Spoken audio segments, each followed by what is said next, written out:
Arratsaldeon eta ongi etorri guztiok eta bereziki zu, Jacinto. Badakigu ez zarela protagonismoen aldekoa. Ondo baino hobeto azaldu izan diguzu beti ez zarela omenaldi tantzekoen zalea. Eta horregatik garbi utzi nahi dizugu gaurkoa, lagunok lagun artean, zurekin elkartzeko une eta leku bat baino ez dela. Eta espero dugu trampa txiki hau egin izana barkatuko diguzula. Gaurko ekitalditxo honek euskararen alde, Euskal Herriaren alde, zure lan eskergaren eta laguntasunaren errekonozimendu bat baino ez du izan nahi. Zuk baino gehiago guk behar duguna eta bihotzez antolatu nahi izan duguna. Tarte xumea, goxoa, adiskidetasun eta maitasunez betea. Ez gara izen handiko jendea, baino bai zurekiko esker ona eta maitasuna soberan duena. Zu, Jacinto, beste batzuekin batera, pieza importante bat izan zea, ezinbestekoa ikastolen sorreran, udalekuen martxan, irakasleen erresidentziaren jaiotzan, eta bordailuk egindako lan aberats eta emankorrean. Zu, Jacinto, izan zara itzulpen gintzatik haratago eraman gaituzuna.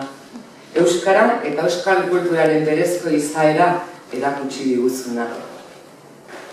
Zu, Jacinto, borrokolari sutsua zara, gizon osoa eta koherentziaz betea. 1000 proiektu abian jarri eta inbestetan implikatu eta konplize izan eta zarena. Zu, Jacinto, elkartasuna zer den praktikan jarri duzun eredua zara.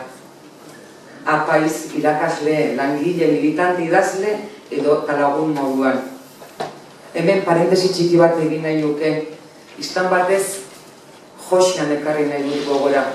Urtetan, Pellok eta batez ere zuk ondoan izan duzuen laguna handia.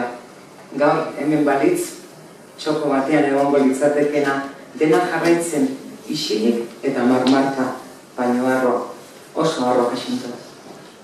Zu Jacinto, nekazina zara, erleen gisa beti lanean, deskansurik gabe, isilik, jakinduria handikona eta mendikorra eramaten duzuna. Eta maitza ez dia bezain gozoa izan da. Tarteka ziztada potzoinduak jaso edo eta egon badira ere.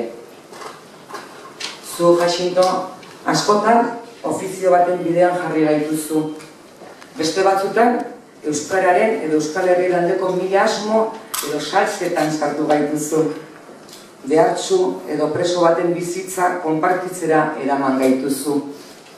Baina batipat, zu Jacinto, langile fina, maixu bikaina eta lagun ezin hobea izan zaitugu.